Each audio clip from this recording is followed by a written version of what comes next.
These windows open. I know. That's why I don't hold charge right. I don't even know why this on my phone. Yo, what's up? This is Splendid Radio on PharcydeTv with my co-host Jeremy Scipio. What's going on, people? And a very special guest couple, the dynamic duo. We got Daisies and Pancakes and Curators of Dopeness. What up, what up? How about that? Yeah, man, you guys come to me with the special VIP introduction via the homeboy Drew. You know what I'm saying? Drew knows how to maneuver in all kind of different waters. You know what I'm saying? He's made his way in LA and now he's down in Houston. You know what I'm saying? Doing his thing. Yep, he came to third ward of all places, man. The place. So real quick, when I was talking to Drew and he was telling me about you guys, I said Houston, and he was like, well, nah, you're like, Houston is Houston, but the third ward is a little, you know what I'm saying, a little extra on it. Yeah. So for anybody that has no idea of the third ward or what it is, and then from what Drew's telling me and what he shows me on social media, you guys are kind of having like a little renaissance right now. So everyone's kind of like involved in like this progressive kind of thing, and a lot of creatives are coming together. So I will let the missus let us know. I'll let her let us know a little bit about the third ward and what's going on out there right now as far as the renaissance is concerned. Yeah, so I'm literally born and raised in third ward. There's like this lonely hospital. Third ward? Third ward. I don't know what I don't know. I know it's something gangster. Of course, something ratchet. My friends are always throwing up gang signs. But so yeah, anyway, born literally in the old hospital that doesn't even exist anymore in third ward, and just raised there my whole life, and graduated high school there, went to college, went to Texas Southern University, and then for my bachelor's, and I got my master's from U of H. So I'm just a third ward alumni, and it's just one of those areas of towns, the Black area of town. It used to be a Jewish area of town. It gone, over the generations or whatnot, it's made those transformations due to white flight and all types of stuff. And at this point, it's the cultural Black part of town. We love it. We love it so much. And it's a place that's been thriving for years.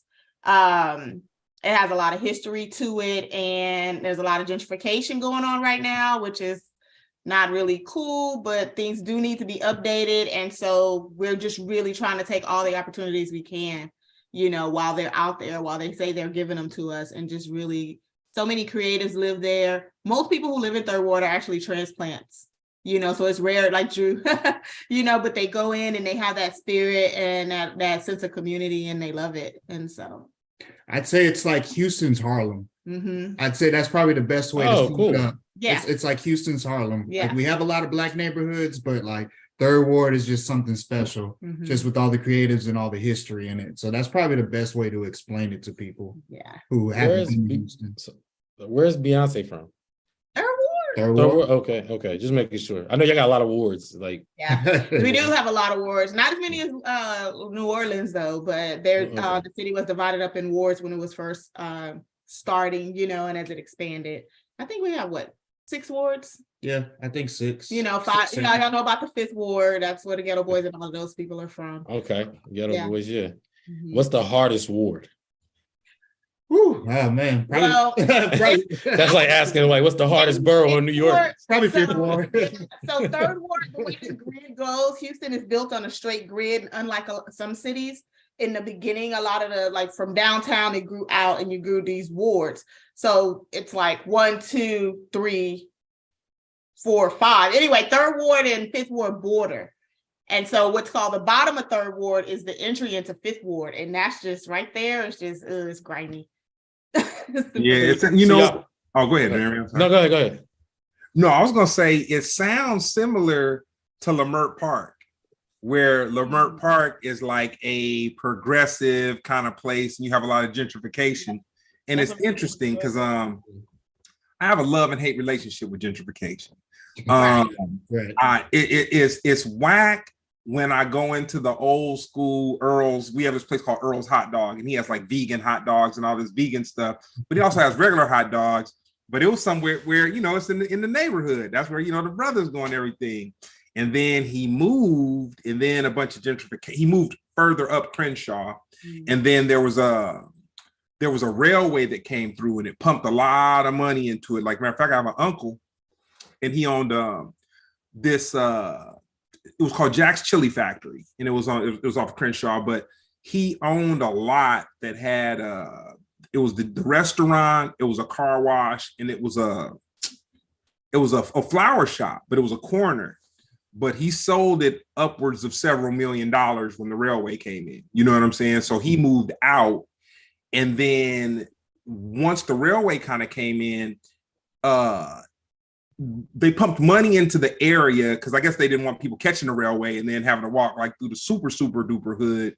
So you started to get these people to come in and buy the homes after the grandparents would die, because, you know, and sad to say, a lot of people of color, you know, they don't understand generational wealth. And then once somebody passes, their whole thing is like, man, give us as much as we can get as fast as we can get. Yeah. We're gonna get some Gucci, we're gonna get a whip, you know what I'm saying? We're gonna go to the club, pop some bottles, and then somebody else has come into the neighborhood and they understand the value. You know what I'm saying? So where they could probably have, let's say, a 2-bedroom apartment in an area called Santa Monica near the beach, they could have a 3 or 4 bedroom house, you know, in Leimert Park. So I happened to be in Earl's one day, and I knew things had changed when I saw Apple laptops popped open, people outside sitting with little doggies, little lap poodles. And then I want to say he might have been playing a little bit of house music or something, but it was something very progressive, you know, different than Earl's when it was further when it was further down. I never heard house music described as progressive, but okay. It's progressive for the area. I get what you're saying. I just like that's just a description I was associated with that. That's funny. Go ahead. Nah, but we're gonna get to that though, because they said something, and I just got to go back to that, and then we'll get into the interview. So the love and hate part of the relationship was, man, you know, this was like rich culture. It was semi-hood, but it was semi-safe. Yeah. But the gentrification brought the dollars that kind of lifted it up a little bit. So it's kind of that balance of whatever. But yeah, the gentrification thing, and I talked to a lot of people about it. I'm like, you know, it's like a necessary evil. You know what I'm saying? It's a necessary evil. So real quick, we're gonna go into the interview, but I must make a comment because it's something that's been on my mind all day, and you guys gave me the gateway to open the door up. What's that? Beyonce knows Carter. Queen Bee. I'm a house music fan. Okay. Oh, He gave the queers and that's what happens when you get an artist and then they try to sound intelligent, or they may be misled by the people that are around them. But she allowed the words to come out of her mouth. I want to thank the queer community for inventing house music. And I was just like, oh my God. And I wasn't. last night?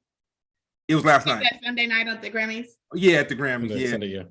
And inventing it? She said inventing? She did, yeah. Yeah, she did. And the thing about it is, it burned me because I listen to a lot of house music. It burned me, but then I was like, well. Did it burn you like Paris? We got a comedian. I'm funny too. Oh, sorry. She's funny.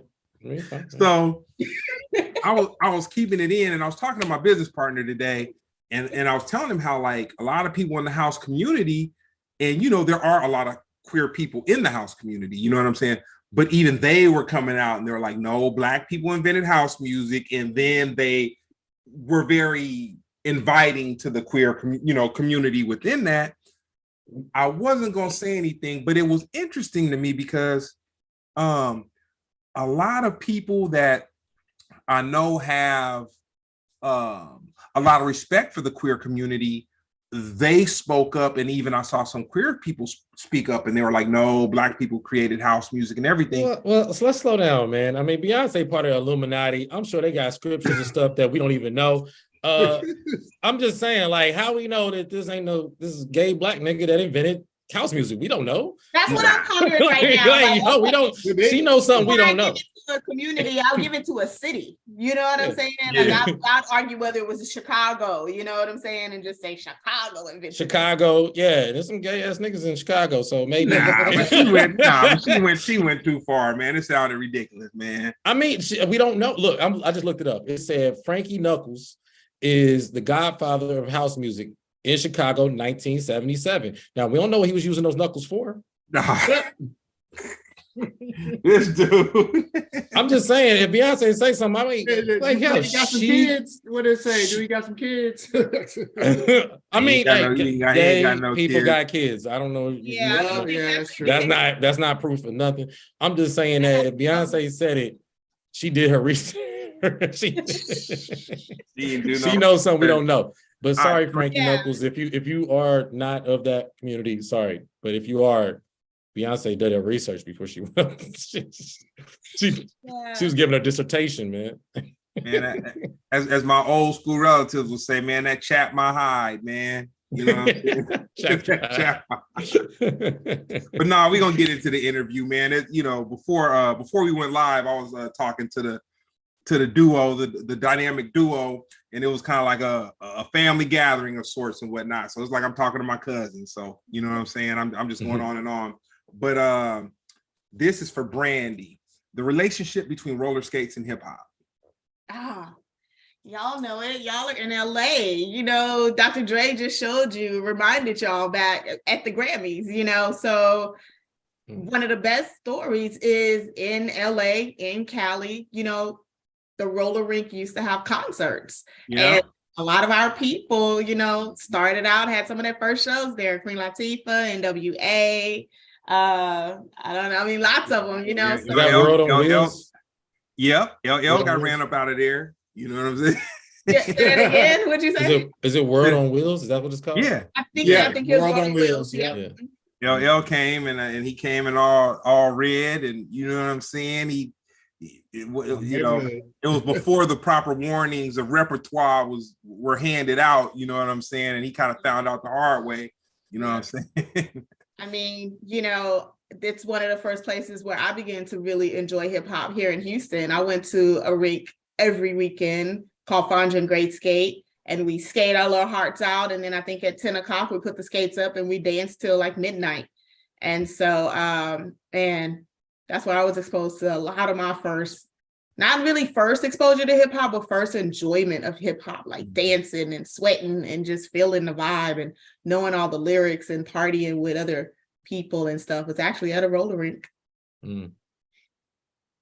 Yep. What's the first rap song you learned the lyrics to?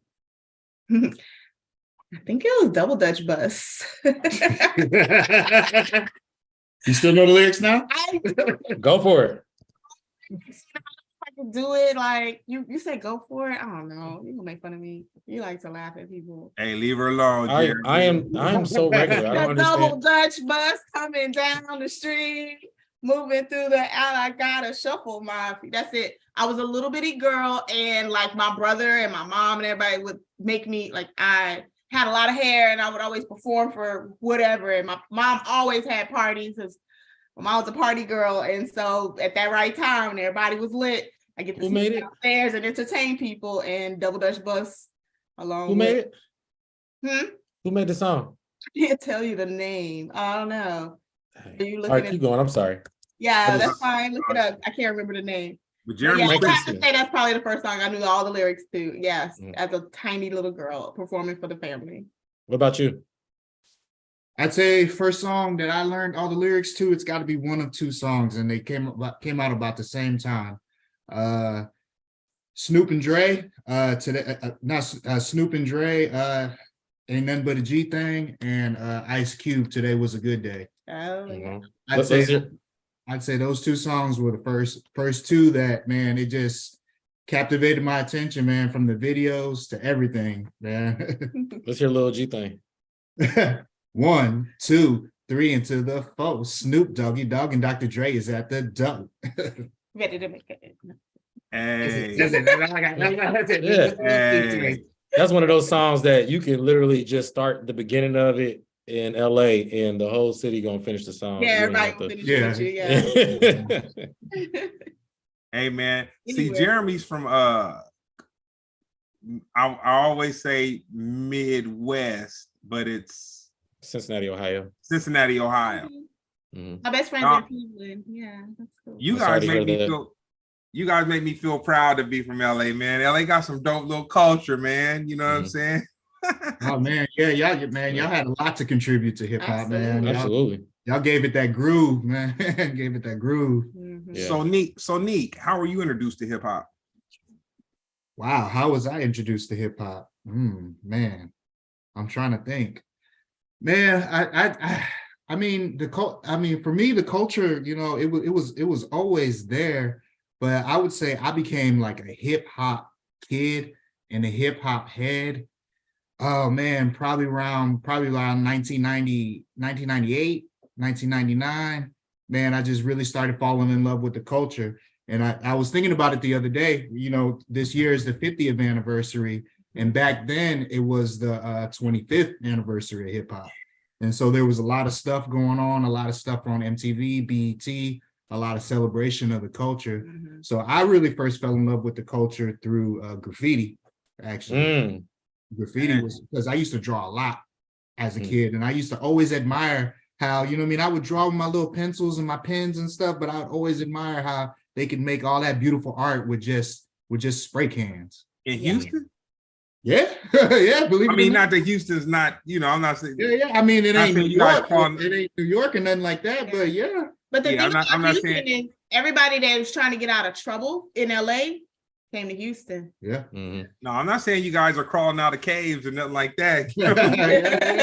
I'm sorry, you're doing the thing that literally the one thing that LA and New York have in common is they think they invented everything and don't nobody in between do anything else. Got like we got the same culture, bro. In kindergarten, I'm up here singing "Rolling Down the Street." He like, y'all had that? Like it was national. What?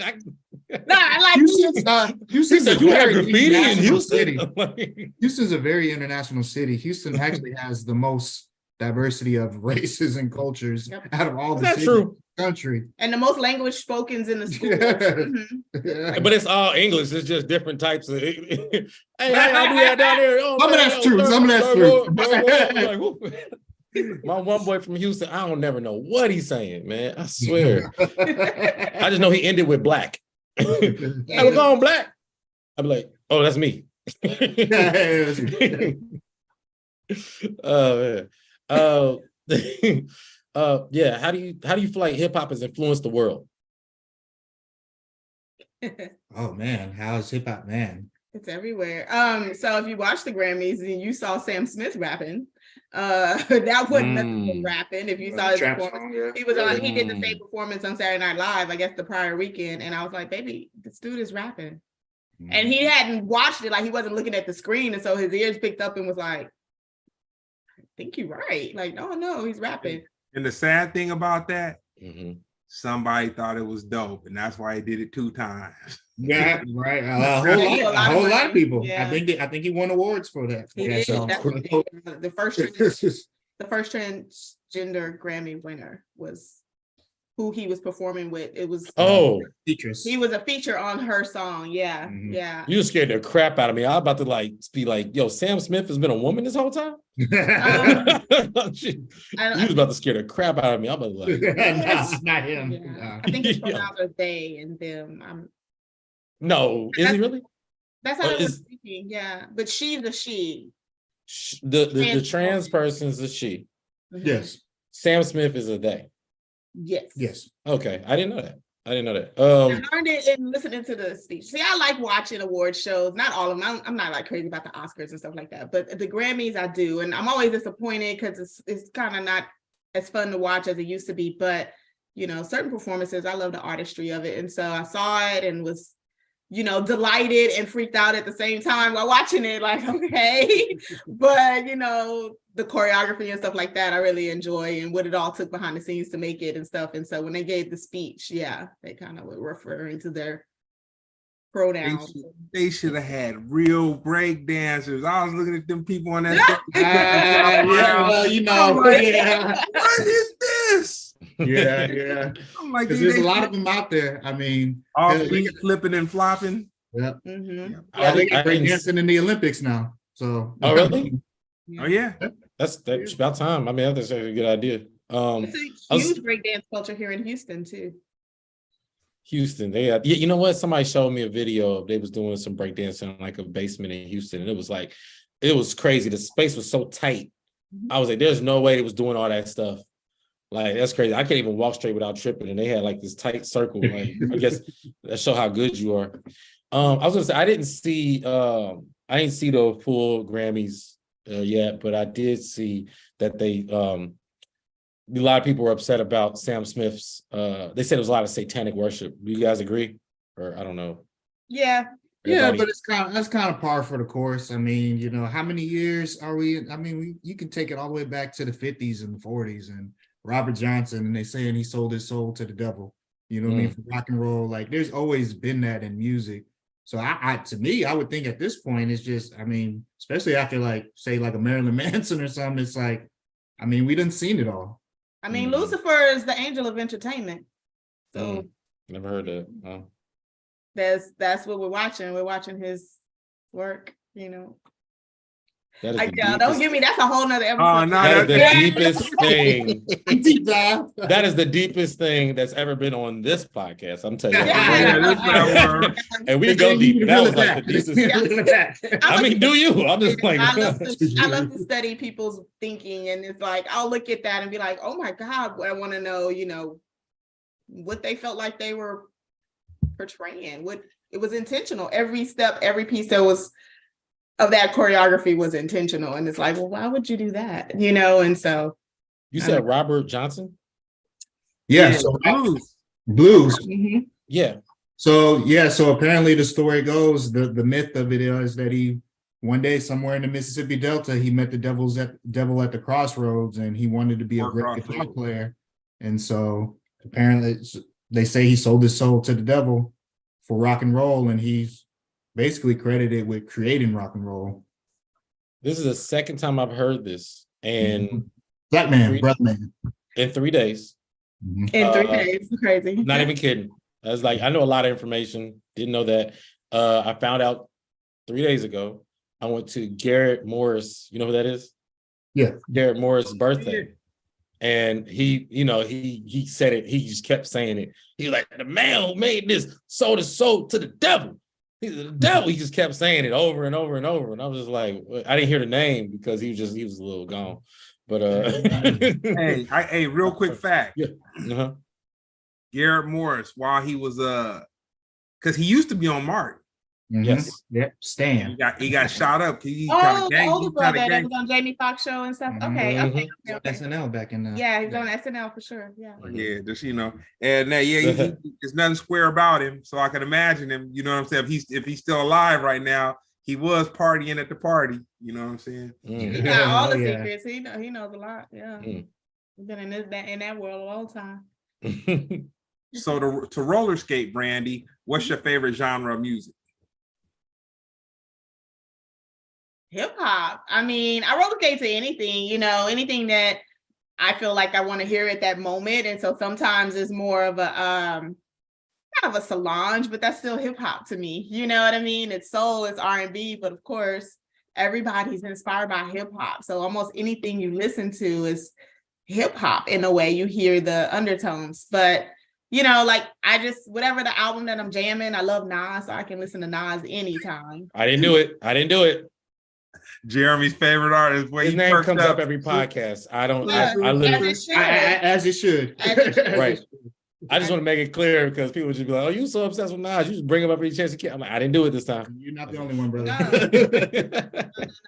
Like after that's how we knew we were like, yeah.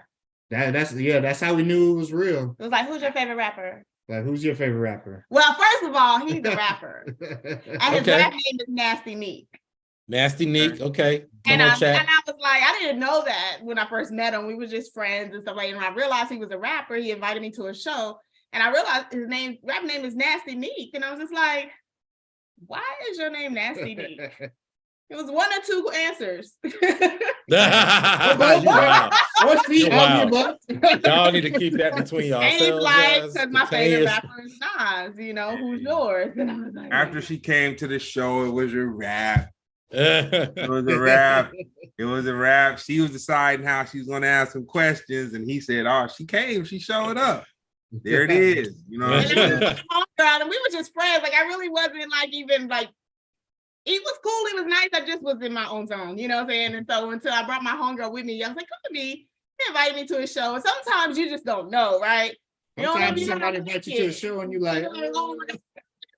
But it was dope. And my homegirl was like, "Oh wow." And she looked at me and she was like, and she asked me this, she looked at him and I was like, for real? Anyway, it was a whole moment, but we were still friends after that. But after being Nas just kind of let us know, like, wow.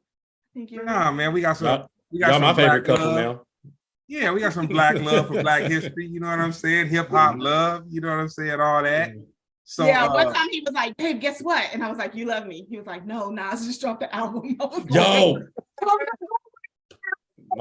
my girl did with that all the time. Yeah, I think he might have been with First Kings right when he came back to us.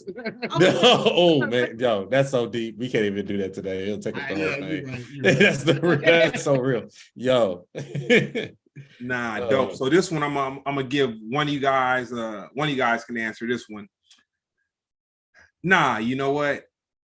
I just want to know the movie. I don't want to know why. I gotta have both answers for this one. This is a good one. So we'll start with you ladies first. Brandy, favorite hip hop movie? It has to be, even though I haven't seen it in a long time, Crush Groove. Okay, that's a great answer. That was yeah. I was ready for her to say Step It Up, or you know. I thought she was gonna say you got served or something, like something weird. Like we were like, that count. All right, Neat. For me, House Party. Either House Party 1 or 2. Probably 2, because it was always, man, dream of ours to have a pajama jam. The funny thing about that is, I almost wanted to say that House Party's not a hip hop movie, but it was so hip hop. It was so hip hop. It's hip hop. I mean, they trying to throw a party and they scrounging together they money. They had the DJ. The homies the DJ, and you gotta go pick them up. But you got the one friend with the who's good with the girls, and they dance. It was so hip hop. Nah, it was. Yeah, they did the dance battle. That was tight. They freestyle at the party. Yeah, no, I give them that one. I ain't, you know. Now, you guys see New House Party? Not yet. Okay, we're gonna skip past that one.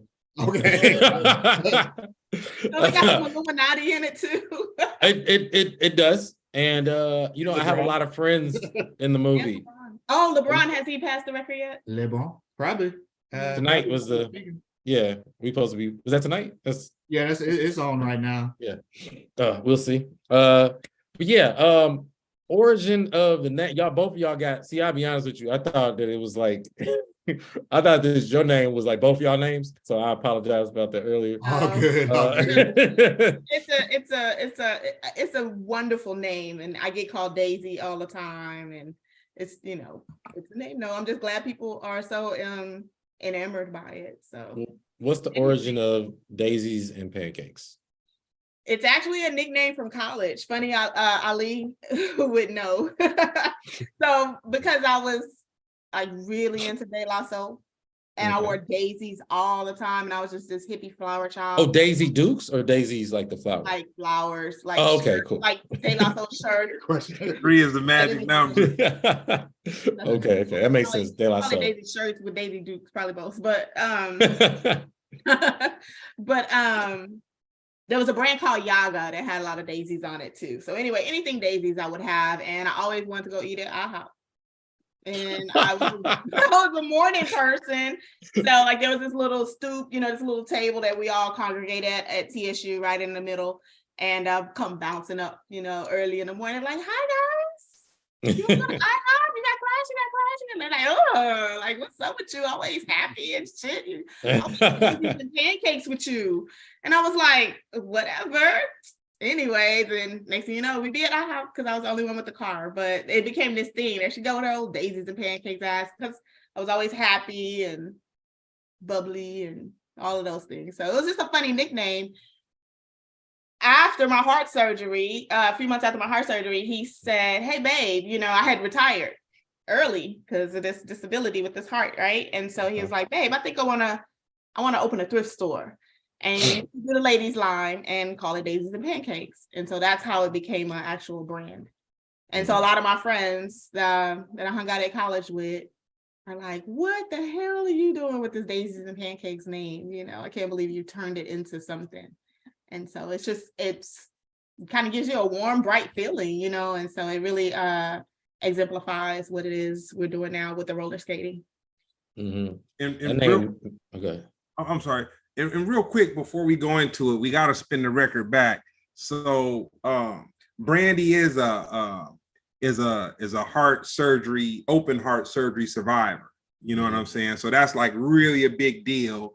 And we blessed to have her, to have her here. And it, the homeboy Drew was telling me that he interviewed you before and he interviewed you after. Was it before and after, or was it just before? It was the night before. It was the night before. My heart surgery was October 30th, 2018. And it was a heart issue I had since 2002. And it was, I'd gone to the hospital for a situation and I got staph infection from an IV. So it was nothing like food related, health related, cholesterol, nothing like that. It literally was an infection I got from my IV in the hospital. It took them forever to figure out what it was until they realized it had eaten away one of the valves of my heart. And so I was rushed to the hospital at that point for open heart surgery. And this was 2002. So at that time, I would have ended up, you know, in a totally different situation had I had to have heart surgery. But like the surgeon walked in with a tear in his eye and like, you know, they're real stoic or whatever. But he was like, give me 24 hours. You're too young. I don't want to do surgery on you. And 24 hours showed progress and another 24 hours. And I walked out of there like 6 weeks later without having to have surgery, but just monitoring it the whole time. What was that, 16 years, right? And so sometimes I would get sick and we think it's time, but finally in 2018, and we're like, it's time, you know, it's time to fix this. And so I was a little bit down about it. It was hard to really process, you know, start meditating, start doing a lot. And my birthday's in September. So I had a birthday party and just realized I gotta celebrate life. You know, I mean, I had to really dig down and see like what was hard to process. And I wasn't really afraid of like dying or nothing like that. I was just afraid that my quality of life would be different after the surgery. I was afraid of this scar. I was afraid of not being, you know, because I was really, my heart issues didn't come with like pain or any symptoms like that. I just was tired. And it was hard to distinguish why I was tired. There'd be some days that was just like, oh, it's just really hard to go to work today, you know, and I couldn't walk stairs and stuff like that. And I'd be like, maybe I just need to exercise. You know, you always excuse it away. And so as my heart was like working at 40%. So just like, have you ever seen that movie 7 Pounds with Will Smith? Yeah. So you know how she was real tired? That was me. That's a good movie. So, wow, that's good. Yeah, it's crazy. Yeah. And so I just, you know, had to get a positive mindset. And a friend of mine I had known in college that came to my party, hadn't seen in a long time, you know, came to the party, my birthday party, and I was like, yeah. And he was like, man, it's really good to see you. Ain't seen you in a long time. I was like, yeah, man, you know, and I wasn't trying to think about it, but something told me to just, you know, I just was like, yeah, I'm about to have heart surgery. And he was like, oh my God, congratulations. And I was like, wait, what? And he was like, do you know how many people out here are sick and can't get it fixed? There's no cure for it. Like, congratulations that you have something you can actually, you're going to be fine. Like, you're going to be better than ever. I don't know. He just spoke these words to me. You know what I mean? I haven't really seen him a lot since, you know, but he was just a really good friend back then. And just, I don't know, came in that moment to be a really good friend, helped me shift my thinking.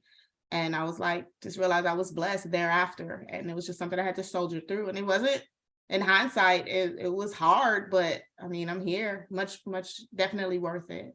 Definitely worth it. So I'd say that it's February Heart Awareness Month. And I really believe that, you know, right now in these days and times, we're seeing a lot of people with heart issues, you know, we're not sure why. It's spontaneous as it is, but we've always seen athletes and things like that have particular heart issues that go unnoticed. And just like we go to the doctor to get, you know, anything checked when it's not acting right, or anything checked at a routine, like you get your prostate check or you get your mammogram, or you got to get all of these different things when you get a certain age. My thing is, go get your heart checked. Like, ask your doctor to refer you to get an echocardiogram. It's like an ultrasound of your heart. Because they'll do an EKG, which measures the electricity of your heart, but it's not the same as looking inside your heart, making sure all of your valves are functioning, making sure all of your chambers are the right size and not enlarged, and things of that nature. Just really getting a clear picture of where your heart is, and maybe requesting that on a yearly basis, every other year, so you'll have a baseline to look at it, because anything can happen. Sometimes people are born with a slight heart defect and never know it. And then it worsens over time, and then either something happens or you find out later and not realize that it's kind of been that way for a long time. If you'd have caught it early, you probably could have regulated it, you know. And so, you know, as Black people, we have enough in our foods and in our stress and things that we deal with on a daily basis that affects our heart health. We should just look at it. And I say, if a doctor gives you pushback, just advocate for yourself, because your insurance is going to cover it. You know, it's called echocardiogram. Echocardiogram, yeah. Yeah, echocardiogram. So anyway, that's my bit for Heart Awareness Month, and we do a lot of things during this month to try to work with the American Heart Association, and things like that, to just spread the word through my platform, and you know. Also, since it's Black History Month, I think this is a good time to thank Dr. Charles Drew for his innovations in the heart, you know, the area of the heart and all that stuff. Because, man, without him, you know, we might not even have, you know, all these progressions. You know what I mean? If it was to happen, maybe it would happen like 50 or 20 years later, but we have them today. You know, first man to do, was it quadruple bypass surgery, if I'm not mistaken? Yeah, he was the first to do open heart surgery.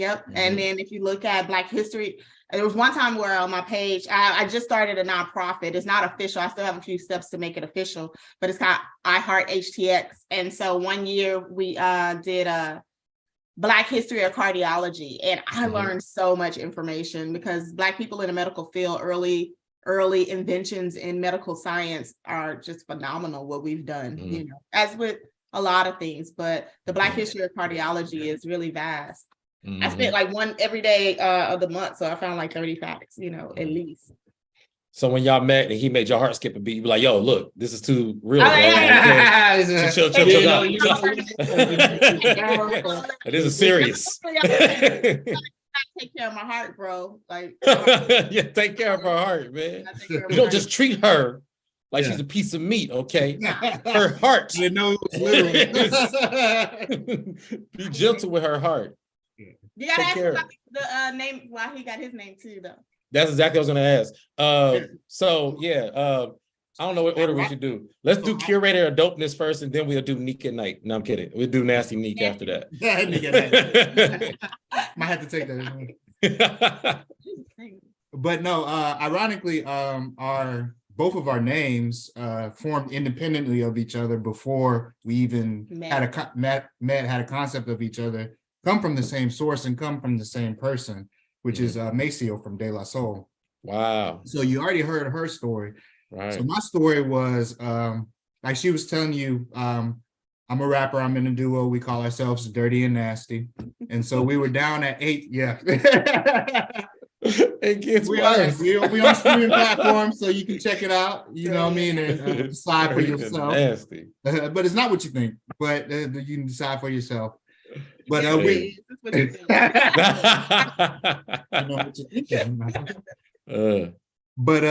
were at A3C in Atlanta. I want to say it was 2000, maybe 11, 12, around that time.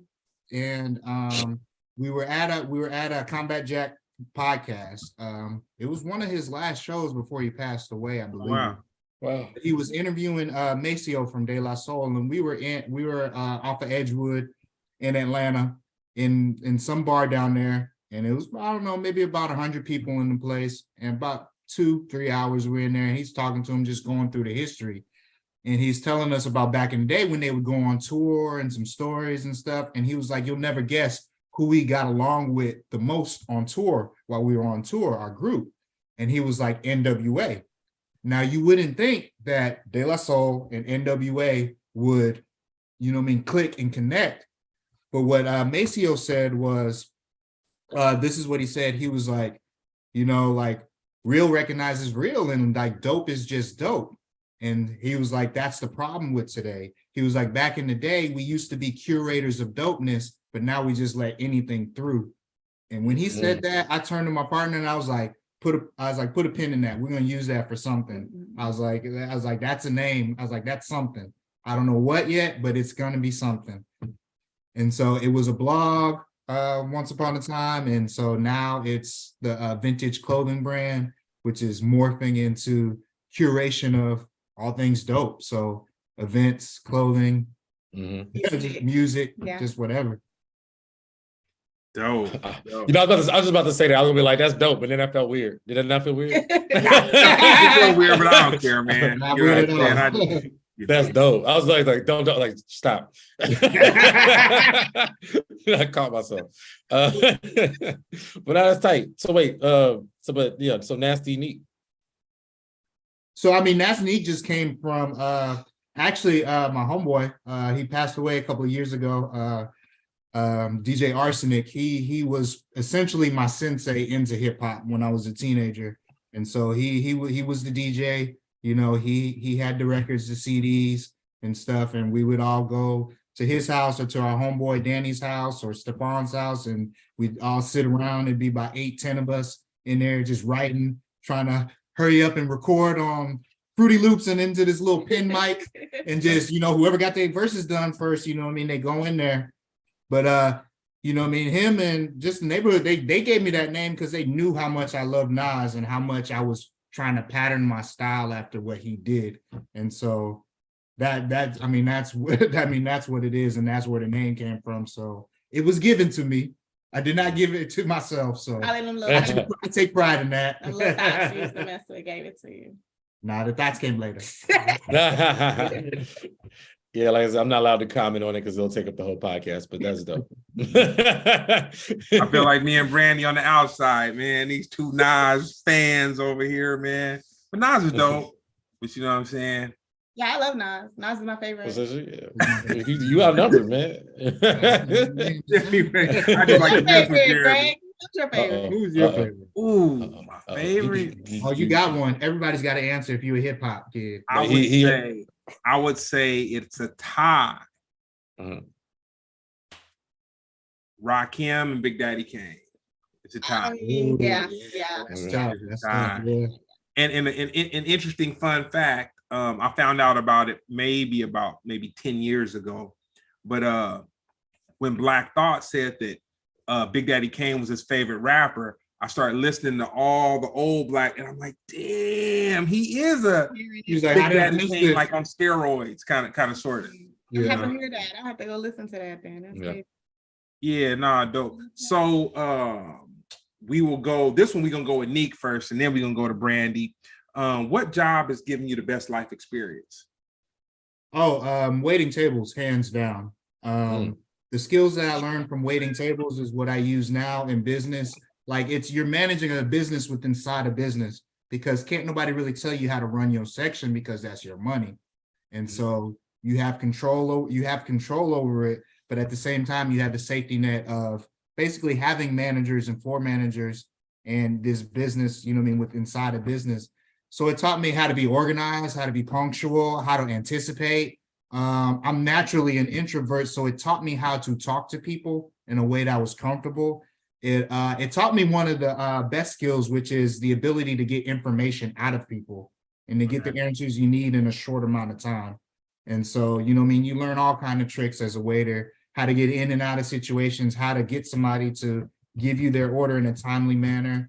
Like I said, you learn how to anticipate, how to work with others, how to read a room, like all of that. Like you're really managing a business inside of a business. And I would always, this is what all my OG waiters would tell me, and I would always tell younger waiters, because I waited tables for about maybe 6-7 years, you know what I mean?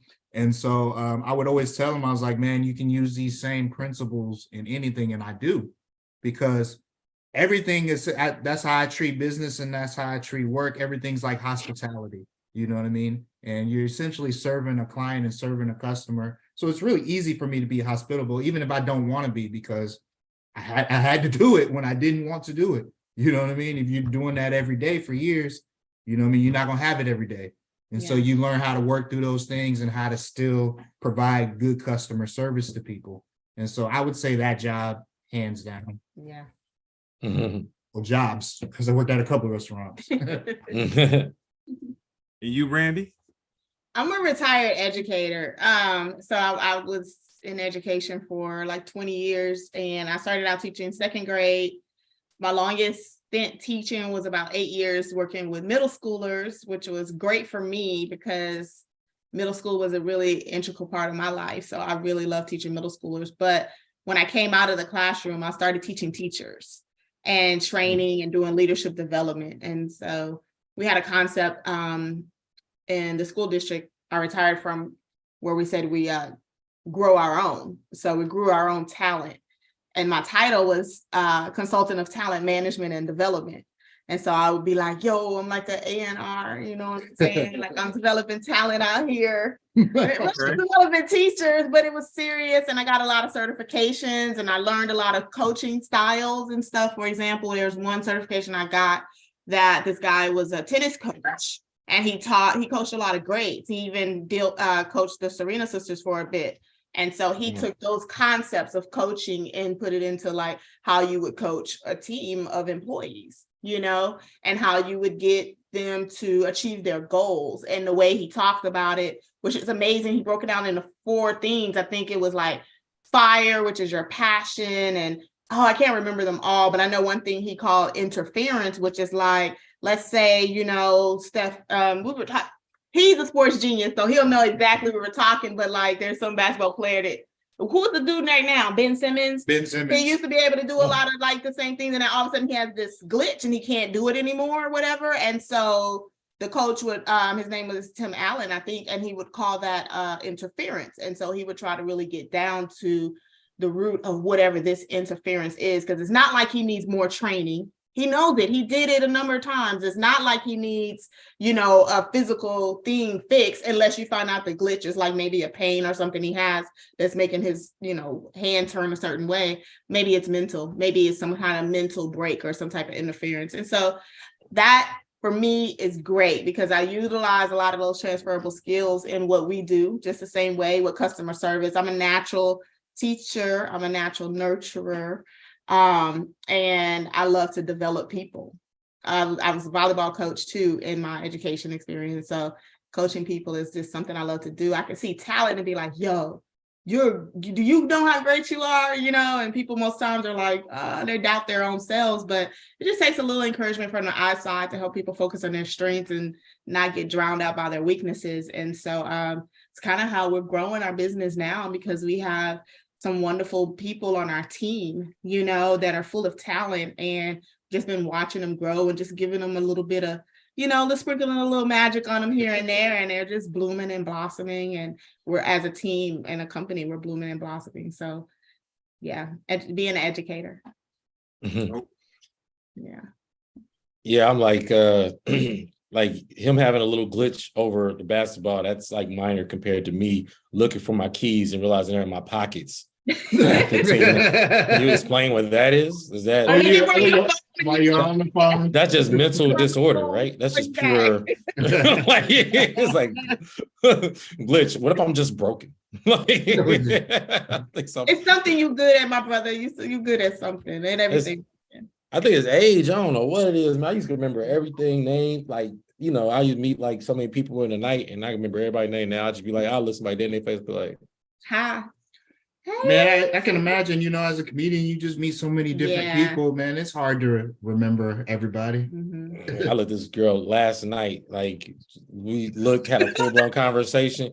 I get home, she sent me a DM with like, oh my God, Jeremy, it felt so great. I haven't seen you and blah, blah, blah. And I'm like, oh, I knew her? I was like, dang, I hope she understood that, because I didn't know her at all. Like I knew, I was like, man. We met or something. You had something talking. No, alcohol is the I don't even want to say. Party time? No, it was not like that. It just okay. I was saying the Y'all wild, man. You're nasty Nick at it again. But I got a trick for that though. I got a trick for that. So I used to always tell everybody, I was like, you know, you meet so many people, I gotta meet you twice, because if I meet you a second time, then maybe I'm probably gonna be around you. So I need to remember who you are. Yeah. But the thing is, it's just like right when you see that person, you just gotta lean into it and just take the embarrassment, just lean into it, like, oh my goodness, I forgot who you are. And then I just give them that little line, but I gotta remember you the second time. If I don't remember you the second time, then I don't got nothing for that.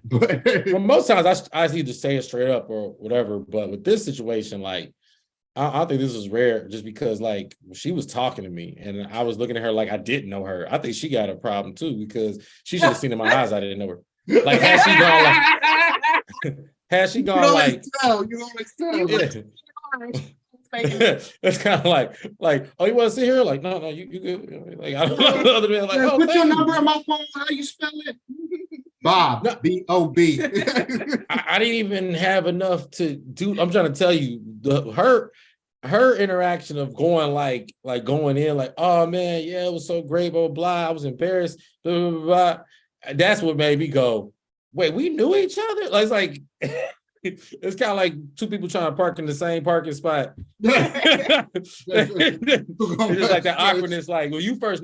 Well, you take it. No, I don't want like that. I just wish she would have told me, like, or been more aggressive about her not knowing me, so I could have been like, oh, I don't know you, and we could have just had that awkward interaction. I think we got to normalize that. We got to normalize like not remembering everybody. It happens to everybody. It is okay. If you out in this world, you meet a lot of people. It'll happen. It's gonna happen. But the thing about I'm sorry. Oh no, go ahead. No. So the thing about it is, when you got, because I've had it happen to me, but when you have somebody that's talking to you for 5 minutes and they're going on and on and on and on, it's kind of like, do I tell this person I don't have any idea who you are? Or, you know, trying to man, your head going through the files. Me personally, I love second first impressions. You know, they say you don't get a second person, man, you get 3, 4, 5, 15 with some people. Some people just don't know me, don't remember me, and I'm cool with it. I'm like, okay, I can start a new memory, because, you know what I mean? Then I probably said something wild last time anyway. Obviously, I didn't say nothing memorable enough for you to remember me. So you try again. What do you think your path was going to be after you graduated high school? Both of you guys. Well, I'll say start with Brandy. Yeah, actually, on the thing that Drew interviewed me. So Drew interviewed me before the night before my heart surgery, bringing it all the way back around. I guess I kind of lost that point, but the night before my heart surgery, I went to go visit my mom, and you know, Drew was like, I want to interview you before the surgery. And so he just happens to text me when I was on my way back. And so, you know, he was like, yeah. I was like, yeah, let's meet right now. I'm on the way back from my mom. I really don't want to go home. I can't eat after midnight, so I might grab something right quick. You know, let's just meet downtown. We have a park called Discovery Green. And we met right there, and he just shot it real quick. And he asked me a few questions about what it was like when I was 16. And so that question came up because I was 16 when I graduated high school. I started school early. And I had a unique situation because my mom was kind of a socialite in her day, and which grew into being a party girl, which grew into different addictions, you know. And so I grew up pretty rough with her, and I ended up leaving home at like 15, you know. And so I was independent by 16. So like I think I left home the summer of 11th grade. And I started out with my grandmother, but I mean, my mom was pretty functioning, you know what I mean? So I stayed at home, but I didn't have I wasn't a bad kid. So I was always able to do my thing, and I paid the rent. I got tired of the lights being cut off, so I paid the lights. Yeah, because I had a job where I went to school and I worked at Exxon. I had a corporate job in high school and got really nice money. And when I started making that money, it was like, it was getting taken from me and I had to pay all the bills with it. And I was like, I could do this on my own. Why am I here? You know, so first I moved in with my grandmother, and because I was a grown up for the most part, it was hard living with her. Like I remember I went out and was smoking with my homies and came back and she was like, "You smell like alcohol." And in my mind, I'm like, "Grandma, I smell like weed." Okay. That's funny. Say that because it's my grandmother. And so another time, yeah, just anyway, I was just like, I can't keep doing this to my grandmother. I don't want to be disrespectful. My grandmother, thank you. I'm gonna get my own place. And everybody thought it was really weird, but it's what I did. So my best friend moved in with me and we had our own place at 16. So when I graduated high school, I knew I was going to go to college. I did at one point have aspirations to go like to Penn State or somewhere far, but I just went to TSU because I was already independent. I was on my own, and going away to college meant living in the dorms and not having a car. And I just didn't understand that kind of life. And so I had a job and I just went to college, and it was just kind of like grown up high school in a way. It was just kind of naturally the next thing to do. And so I don't think I knew what my path was. I've never really been the type to have like a bunch of ordered steps and be like, I'm going to accomplish this and this and this. But I always know I'm forward moving, I always know that I'm going to go to college and I'm going to finish that. And I'm going to, so I went to college for architecture initially. Neat, different question. What was the soundtrack to your junior high school experience? Oh, that's a good question. Oh, that's a good one. I saw that on the list of questions, man. And the first thing I'm gonna go with the first thing that popped into my head, Bone Thugs and Harmony. Like I just remember that just being like, we're talking junior high years, that just being like the prevailing soundtrack, and it was just so dope and so innovative at the time. And we were really heavy. We were really heavy on it down here in Houston, and so.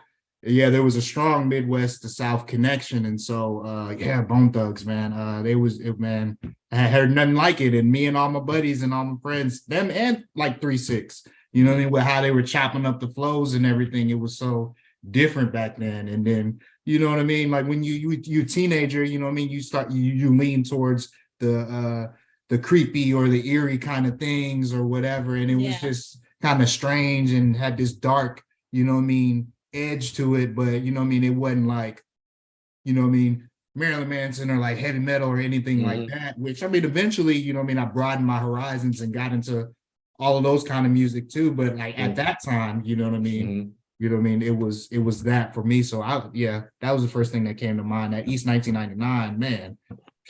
Yeah, man, you ain't lying, man. It's just that it sounded very dramatic. Bone Thugs, it was like, it was just, it was big. Cinematic. It was very cinematic. Yeah. Ohio's own. I know. The West gets all the credit for Bone Thugs. They get all the credit. Yeah. Nobody knows it from Ohio. Nobody knows. We got our style, man. Because they had that Midwest, that tongue flipping style. They came all the way to LA and got the style. Easy to them, okay? Yeah, easy, yeah. But they don't. Nobody knows that. Everybody think West Coast. Everybody got everything from LA, man. Don't get me started. Was that was kidnapped and never knew he was kidnapped or something like that? Oh, we were watching something. No, it was like a Facebook article or something. I saw it on Facebook. Hell yeah, something like that. Yeah. Like he was on what's the show with John Walsh? With the missing. America's Most Wanted. Yeah. He was missing. And he didn't realize he had been kidnapped his whole life until. And so because of that show, he got found. And so years later, as an adult, he came on there and he basically, like kind of like a thank you. And he even made a song dedicated to John Walsh and everything, like when he broke up from Bone Thugs. And what type of weed was he smoking where he got kidnapped and didn't realize he was kidnapped? He realized they were kidnapped, but it was like parents. Oh yeah, his mom had moved him. He moved. I think it was his dad. It was his dad. Or dad. Yeah. When he was a kid. Yeah, he was a kid. Oh, so like I thought you meant after he was successsucul. No. He was and the record stopped selling. Got kidnapped. And then found himself. No, not as an adult, man. Like him and his brother. Oh, okay, I'm like, yo, that's. I never heard anybody being that high before. Elementary age. Oh man. Okay. He knew he was kidnapped, but they were going by a different name and everything. And then finally, somebody saw him and reported it, and he got back to his parents, and then that led to a whole nother thing. Wow, that's crazy. Yeah. Dang, I know that show was that old in that way. That's crazy. Oh, yeah. Can I answer the same question? Sure. I want that question. I'm gonna answer real quick because I like that question. And I don't know if it dates me, but I had 2 long ass tapes, cassette tapes, and a Walkman in middle school, and each side held a whole album. And one side was Rakim, the other side was MC Shan. And the second one was Too Short, and the other side was Ice-T, 6 in the Morning. And then I had my LL Cool J tape. So that is the soundtrack of my middle school. So real quick, and this might just be, you know, I'm not trying to stir up no dust and nothing like that. Yeah, I know you said Rakim earlier. So Brandy's a little older than Neek then, right? I was wondering when you were gonna catch. Yep. I was wondering when I'm like, he's talking this and she's talking that. You know, you're way bolder than me. I would have never brought up age. No, she don't look it. No, she does not. She does not. You're absolutely right. But my perception of the ear, she's talking stuff that I'm like, okay, she's bumping. She said MC Shan. She said, I mean, you didn't have to date, but I mean, you never know. Somebody could have passed those tapes down to me because I think that the music was old when I got it, when I did receive it, though. It wasn't still, like that's a little spice, though. Yeah, but he is right. You said Crush older. Groove, and you did say some key terms. I did say like, Crush Groove, there's a lot of it. Was just like, I wasn't gonna say nothing. No, he got good ears. You let Brandy go nowhere, man. You know what I'm saying? She's a very valuable member of the team, man. Oh yeah. I mean, I when I met her, I assumed she was my age. You know what I mean? Had I known, I probably wouldn't even. Okay, all right now. You guys, don't let us get you in trouble. Black History I'm so proud of my age, and I'm proud of everything. I don't have no problem. I think that it's I don't know. Maybe I'm immature. I don't know what to say. It's just he's very mature. When we first met, when we found out how old each other was, like we didn't believe it. I thought he was my age. And so it just kind of allowed us to not rush into anything. And we were friends for like a year because I was like, I don't know, And so after you just realized, I was like, oh, he's real mature. He got his life together. And you know what I'm saying? Like they still acting, wild. And so, it's not that big of an age difference, it's not like that, but. Mm-hmm. We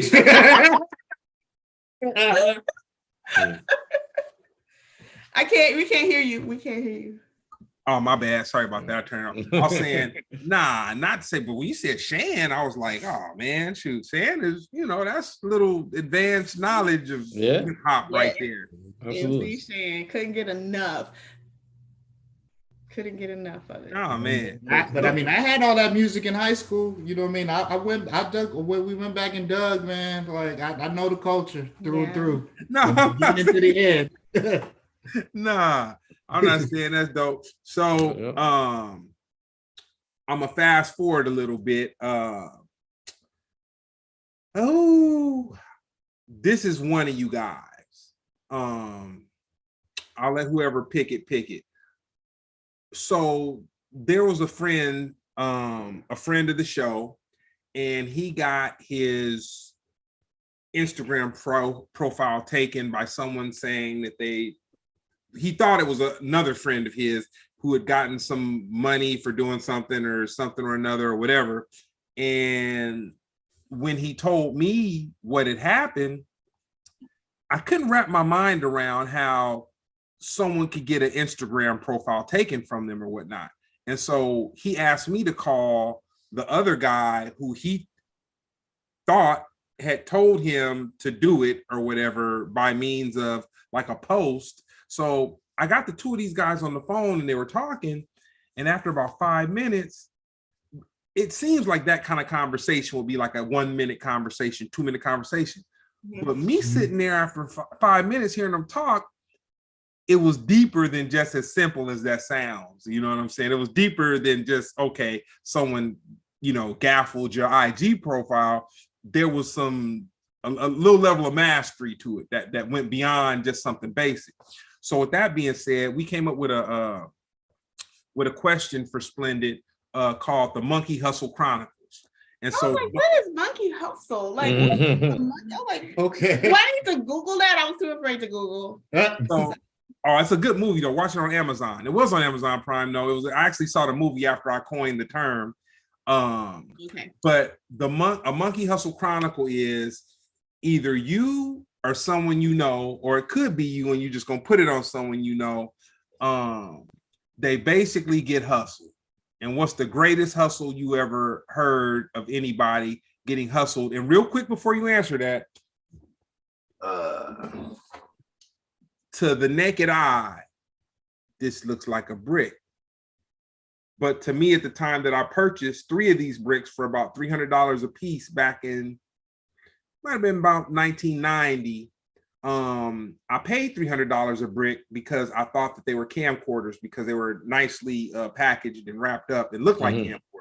So this was my episode of Monkey Hustle right here. And I keep this one and 2 other like it because I want to constantly remind myself of the level of hustle that was put down on me and how, you know, I was so greedy that I believe somebody tell me that this and 2 others like it were camcorders as they were wrapped in a newspaper, promotional paper for the camcorders. So with that being said, which one of you guys would like to share a Monkey Hustle chronicle of somebody who got hustled? I mean, I know that, you know, I know somebody knows something about some hustle.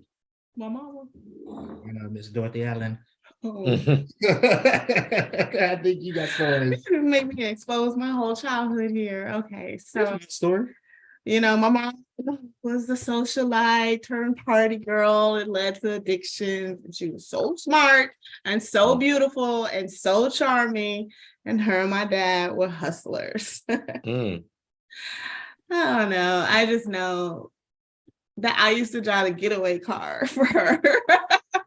What? Oh, yeah. My mom had this hustle at one point. I know they have several. I'll just tell you one that I guess when I learned how to drive early. My brother used to take me driving. So I've known how to drive since I was sitting in a lap. I could drive, let alone when I could touch the pedals. You know, I knew how to drive. And I was driving on a frequent basis at about 13, 14, right? And so wow. Yeah, not necessarily by myself, but this because I knew how to drive, I became the getaway driver because my mom didn't have a driver for the hustle she was the hustle she was trying to turn for this particular instance. And the first time I did it, and she paid me for it, and I just, you know, I wasn't, not even if I wanted to, I wasn't allowed to say no anymore. I became the driver. And so anyway, she would we had a store here, it's a Sears, and that's another dating of myself. Quality though. Sears is quality. Yes, yeah, so they sold appliances, and the way Sears is set up, you know, you got the loading dock in the back and you got the front door in the front. So she would go in, she would do these phone calls. So she would do cold calls, and my mom's really, you know, charismatic and, hi, you know, do you need a new washer dryer set or whatever? I work at Sears and I can give you a hookup on some of the scratch and dent ones that we're about to get rid of. And yeah, you get sold, and it's like, all right, we'll bring your truck, back it up to the loading deck. I'll grab the money and we'll load it up. And so you're pulling your truck up, and I'm parked up in the front of the store, and she's come back. Yep, park here. Okay, stop. All right, thank you. Let me go load it up. Open your trunk, you know. Mom, straight walk through the store, get in the car, and we driving, we gone. Yeah, so that's monkey hustle right there. Yeah, that does qualify. That definitely does. Does that qualify? Monkey hustle. So for that, I don't personally have any stories of being hustled because I have trust issues. Oh yeah, you know about it. You know the ins and outs. I have so for the roller skating, we've done a lot of good things, and I got a grant, you know, from Jack Daniels, and it came through an email, and I'm replying to the email and calling all the phone numbers because this email does not look legit. I'm checking they tell you to check all the phishing, you know, I'm checking the reply email, I'm checking the links and making sure they're not like weird with misspellings. And yeah, I had to call like 3 different levels of accountability before I believed that it was real. And they were just laughing at me. They were like, Brandy, congratulations, it's real. And so, yeah, it was real, you know. But that's this internet era is like, you know, when I was coming up with a computer in the house, we weren't allowed to put any personal information You know, everything I said was a lie. I don't care. My name would be, if my name wasn't A, B, C, D, E, F, G, it would be Q, W, E, R, T, Y. You know what I mean? Like I made up profiles like the back of my hand. So it's just so funny that these days it's like so much transparency with who you are. Like you have to be who you are on Facebook. You have to be who you are on Instagram. If not, they'll find a way to get rid of your account. It's just such a different time. But yeah, Monkey Hustle. I'm gonna tell a real short one because you know we gotta keep moving. But yeah, the homie had a car rap situation where they was gonna pay him money to rap the car, and they send you the money ahead of time. When they sent them the money, the check was more than the amount that they needed. Like it was just like he wanted like 200, they sent like 10,000. They said, "Oh, well, you just send the rest of the money back. Like that you get a check, cash a check, send the money back.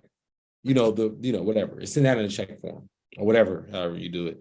And just take the money out." And they even said it would give you a little extra. So we take like 5. And sure enough, I mean, he stopped before, but I think it was after he told me like 3 times. I was like, I don't think that's it. And then we talked about it. I was like, that's a scam, man. You know, and I heard somebody else did it and they got stopped at the, you know what I mean? They get your money, but then the check that check basically is gonna bounce. You know, it's not even real. So they get your money and you get taken to jail. So I want to get your thoughts on Rihanna at the Super Bowl. This has caused a lot of stir. I don't know why, but what's your thoughts? Yeah, why is it causing a stir? I think one of them, basically people were saying, you know, because she hasn't released any new music in like 20 years. The second thing was that Stephen A. Smith he did the whole like did you see that? Did he say what he said? No, I missed it. That's why I'm asking. I'm surprised I missed it, but I missed it. Stephen A. Smith was like, I'm gonna tell you this. Rihanna can perform. She can perform at the halftime, but she's no Beyonce. Oh, that's right. Okay. He did say that. Okay, well, And there's We antagonized we just her. had Beyonce a couple years ago. it was smart, but he said that she's the best performer ever. It was kind of smart because you had people going like, yo, how could you put 2 Black women against each other? But on the other half, the Beehive was like, well, he's right. I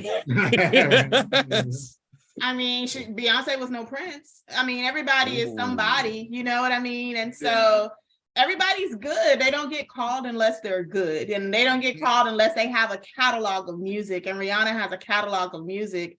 J-Lo got called. I don't know. At this point, I'm wondering if any, besides like the individual, whether it's Beyonce or Prince, that just comes as an individual person. But the best performance, I'm waiting to see somebody top the Dr. Dre performance last year. Funk Super Bowl. And the whole production, you know. But I love it for Rihanna. I love Rihanna. I think she has a catalog that can hold it, even though she hasn't put out a lot of new music. I don't even watch football anymore since Kaepernick, and I kind of start to miss it. But I will be watching that, you know. I do enjoy the Super Bowl though. That's probably really the only game that I watch now. You know what I mean? Used to watch a lot of football, but like she said, because of the Kaepernick thing and a lot of other things that the NFL does too, to be honest. You know what I mean? But that's a whole different conversation. But I enjoy the Super Bowl for the holiday of it. You know what I mean? People getting together, the whole spectacle of the game, all the stuff leading up to it, how they go through the history and show all the old clips and stuff. Like I enjoy all that. Yeah, you know what I mean? Okay. I'll sit there in front of the TV and watch everything all day.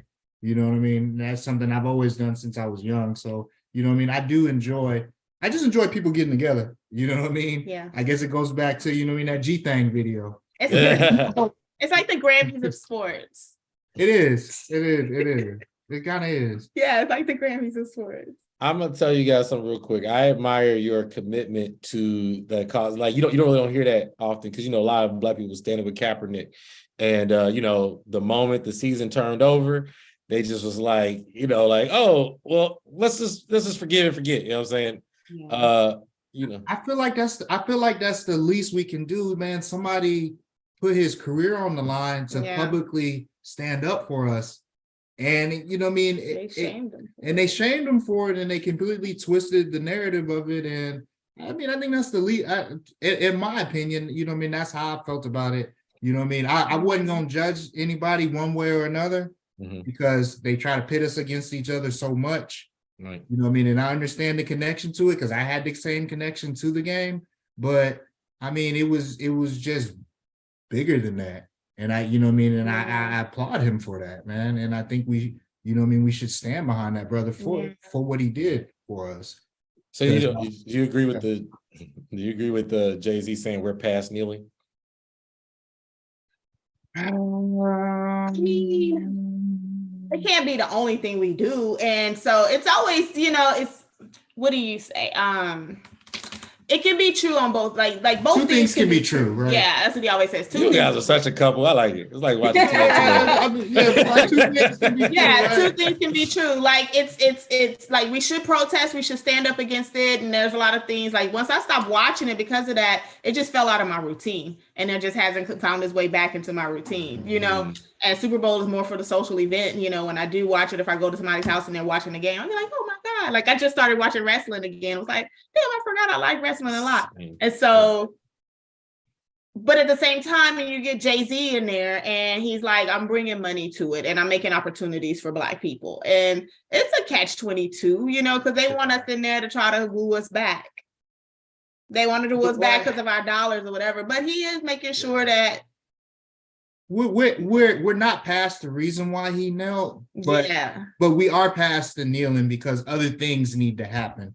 You know what I mean? It's you know what I mean? It's a battle, right? It's a battle, and you need all kind of soldiers and all kind of things on the battlefield. You need some people, you know what I mean, in this sector of, you know what I mean, life, and some people in this sector. Some people need to kneel. Some people need to get up and yell. Some people need to just sit in the back and just be the money men. You know what I mean? Some people got to do the gangster shit. You know what I mean? Like you need it all, and you need it all pushing in this one direction to fight this monster that's racism, white supremacy.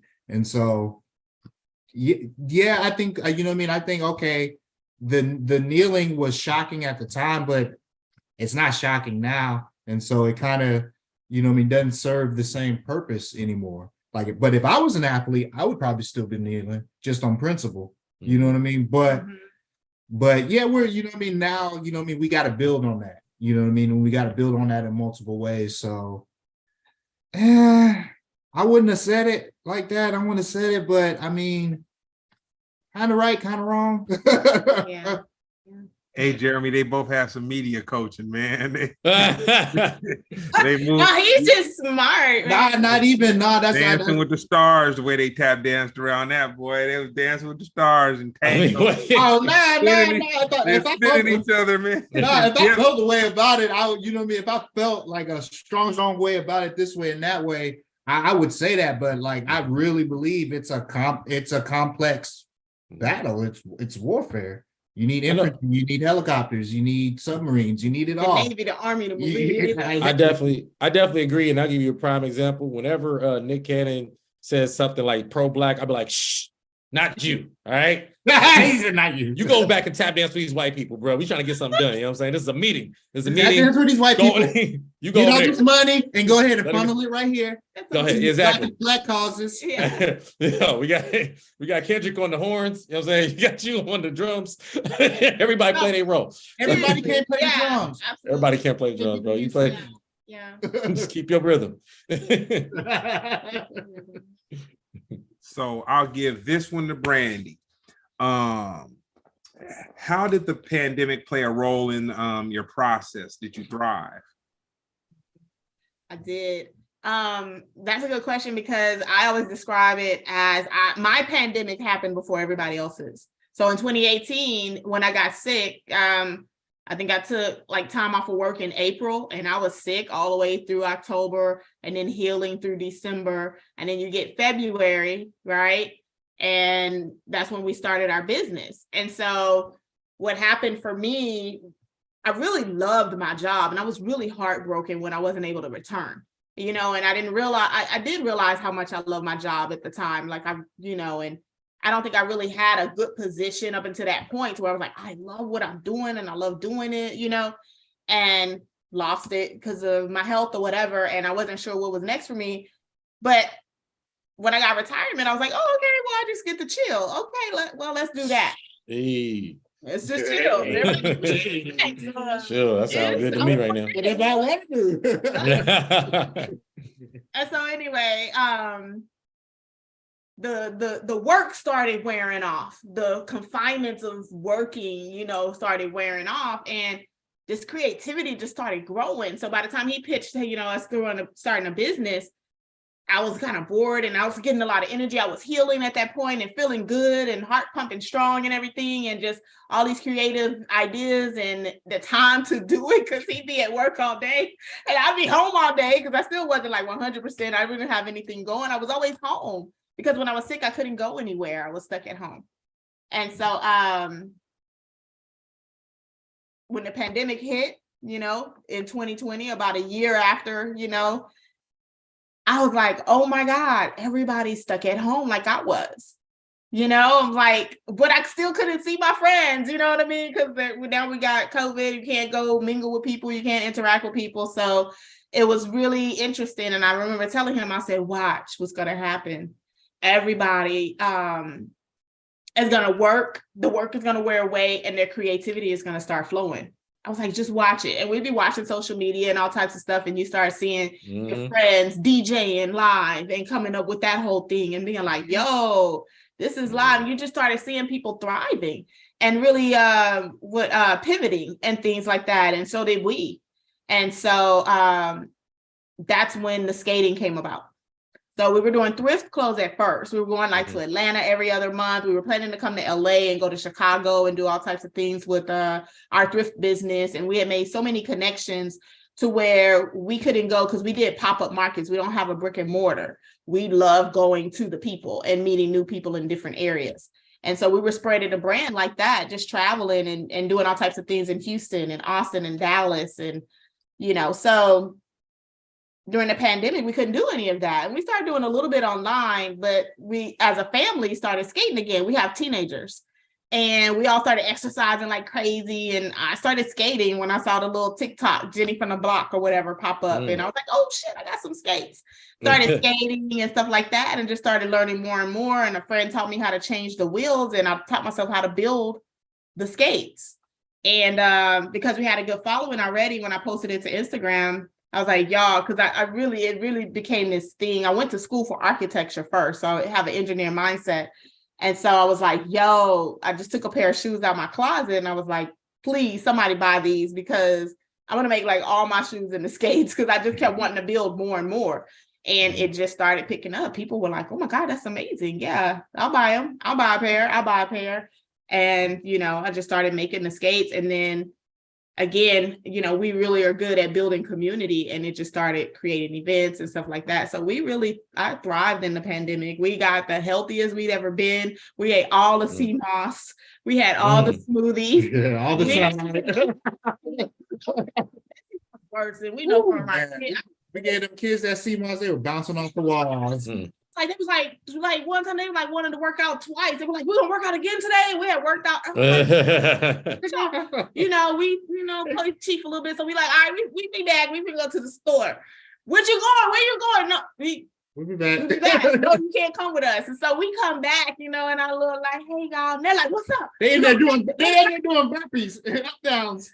In the living room, all three of them, and they're just jumping. We was like, what the hell is going on? Have a third one tonight. Like, oh, we looked and was like, this is goddamn sea moss. Because we started making smoothies and stuff. You know, you're trying to do all the healthy things and you at home. It was hilarious. We were like, we're going to have to cut back. So we did. We thrived, you know, we really thrived during the pandemic.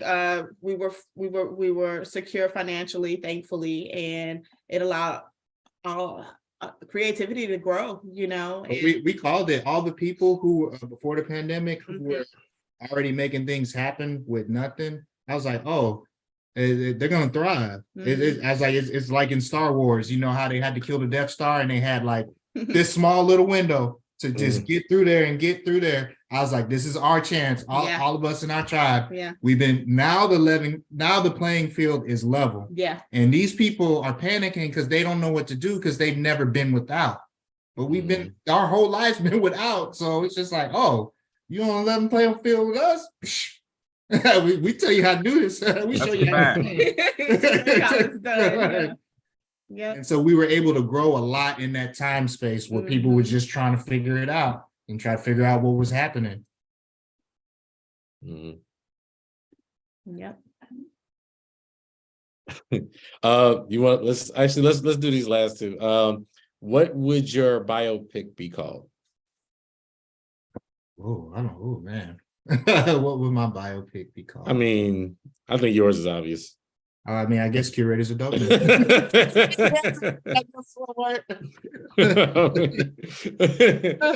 We go with that. Daisies and Pancakes, I guess. Is that what you rocking with? Yeah, the rock with Daisies and Pancakes. It would totally wrap up my whole life because Pancakes goes back to my grandmother. My love for pancakes go back to my grandmother making them for me. Okay. And who would play you? Beyonce. No, she can't act. Hold on, let me stop. Hold on, wait. Well, y'all both got more Virgos. I know. Like her. Oh no. But yeah, I don't know. We'll see. Somebody like that. Okay. Beyonce. I mean, they can hold auditions, you know what I mean? If she beats the other actresses, then she can get the role. She might not though. I might not pick her.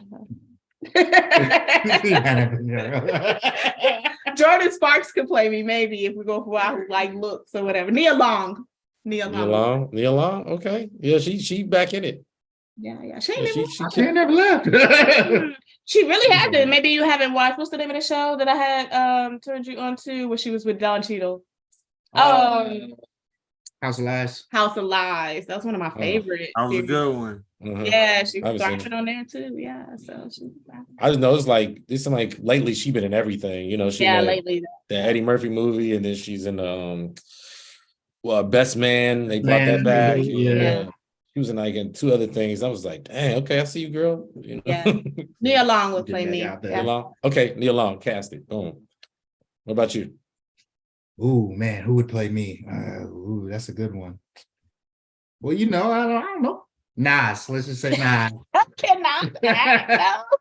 I'm not, but hey, you want Nas to play you? Just to have him follow me around, because he has to do a character study, so we got to be best buddies. Nas. His daughter plays basketball, right? And we're at a basketball game, and he has on a do-rag, and this white boy comes up and was like, "Yo, thought you was Michael Vick." I was like, "What?" That's crazy. Wow. It was wild. Wow. Drag though, it was kind of, I don't know. I think we all look alike sometimes. So I've gotten Dwayne Wade. That's one of my top ones. Big Crit? Oh, that's hilarious. Rick Ross. I guess you had glasses on. Crit. There we go. We're gonna go with that. I think Crit could probably act a little. You should pick an actor, man. That's a piece. He picked that one. Shelly Badass. Not Nas. Nas can't. He can only be himself, man. That's yeah. He can't do characters and pressure. He's a Virgo man. He'd be difficult. He had an interview where he was talking about I forgot who, Hype Williams, I guess, the director or something. And he said they was getting frustrated with him because it was just like, yo, like bring some energy. Yeah. And Belly, he was like, he said he felt bad. He was like, man, I'm trying. Like, I was gonna say that was my favorite hip hop movie, but yeah. They had no script. He was just being himself. I was gonna say that's one of my favorite hip hop movies too, but I don't know if it's a hip hop movie. It is. It is. Okay. I give it culture. Yeah, definitely for the culture. Okay. So I'm gonna hit you guys with the last one, and we're gonna let the survivor. We're gonna let Brandy, the survivor, man. We blessed to have her. Okay. So now that we're beyond the pandemic, how do you see society progressing in the next 2 years? Idiocracy. Have y'all seen that movie? Yes, absolutely. Yep. Definitely. I'm gonna leave it at that. I mean, I can go and give you a whole thesis on. Yeah, we'll take that. We'll take that. I mean, those, but us that's woke. You know what I'm saying? We're gonna continue to do what we do and be resourceful and I don't know. I see this community growing. With a lot of different people. We see it here in our city, and so I don't know. It's the age-old debate, segregation or integration in a sense, right? And so I like that came to mind when we were talking about what Jay-Z said about football, Mm-hmm. Do we really want to integrate into football? I don't know. I guess you always have to have a little both because, like we said, two things can be true, but I like to think about how we would be as a society if we just segregate ourselves a bit more and really focus on agriculture, our own community, our own policing systems and all of that, and just really, get back to, just doing for ourselves and circulating our dollar within our own community. Anything that I don't have to go to Walmart for, I don't use a lot of shea butter, but I'll go buy it. A lot of my businesses just sell shea butter, right? And so it's kind of a thing, but anything I don't have to really like go to Amazon or Walmart for, I can go directly to a Black business and get, I'm trying to do that. And the more we can do that, the better we'll grow and the community will grow too. So I see a lot of idiocracy coming about, but I also see on the opposite side of that in a small 5% of the population, because y'all skipped my favorite question, which is my belief system. Can y'all guess what it is? I'm 5%. 5%. Oh, yo, dang, you just gave me one more second. And I ain't gonna lie, I was low-key joking, but that's crazy. Yeah, you're 5%. Yeah. Wow, of course. Wow. So yeah, when a small percent of the population will come together and be, a bit more progressive in how we build community. So well, I'm not 5%. I'm not 5%, but this beard and this hat makes me one. So it does. Wish I'm mathematics, bro. Different kind of 5%. I don't always say that because I was enlightened on a college campus.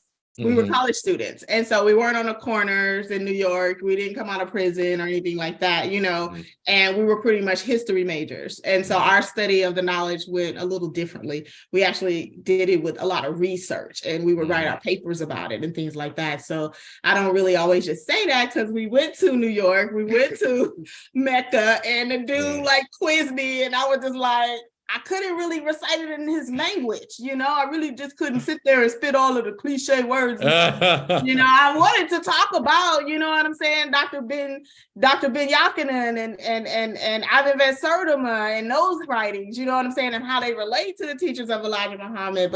But I couldn't just sit there and regurgitate circles and squares and triangles. It was this whole joke. He called that is blasphemy to your people. You said circles that's blasphemy to your people. Because I had a group reach out to me recently. They're here in Houston, and I wanted to teach them like we were a huge 5% group here in Houston, and so there are a resurgence of the 5%ers in Houston, and I love them, and they want me to come in speak to them. So I guess I'm kind of practicing because I'm gonna have to tell them that, you gotta.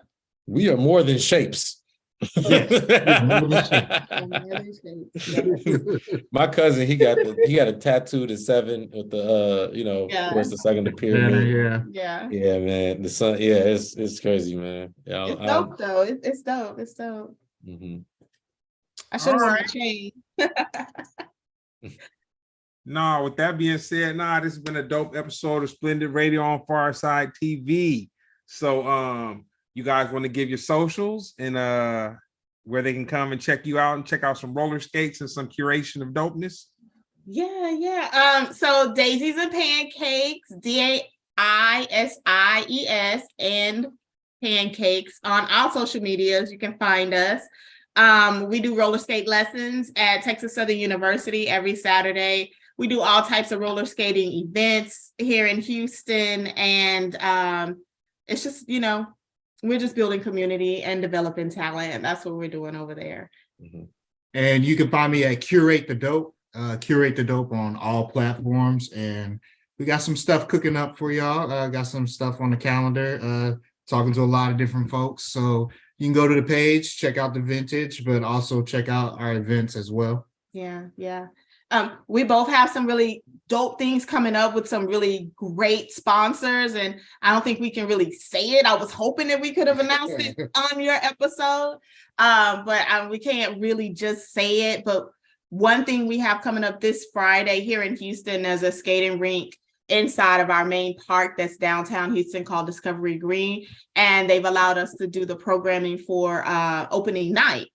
And so we have a really big sponsor. So I'll be, posting it soon on Instagram, letting y'all know who it is. It's going to be a really great, fun thing to watch us do. And Curators of Dopeness also has a really dope sponsor that's coming about soon. And if you follow him, you'll get to see who it is and all of the wonderful things they have planned over there as well. So. Nah, that's dope. Well, nah, man, we don't have everybody back 2 times, but I'm pretty positive we're gonna have you guys back. Okay. We'd love to come back. Yeah. Good. As the rock gets kicked a little further down the road, we double back. You know what I'm saying? Yeah. Because so one of our key events with the skating, we call it Saturdays after the De La Soul song, a roller skate jam called Saturdays. And breakdancers and roller skaters battle each other. So I have roller skate events in these new innovative places, not at the roller rink at all. You won't really see me at the roller rink or any of my events at the roller rink. They'll be in art galleries or event spaces, or we're at Texas Southern University, or even outdoors.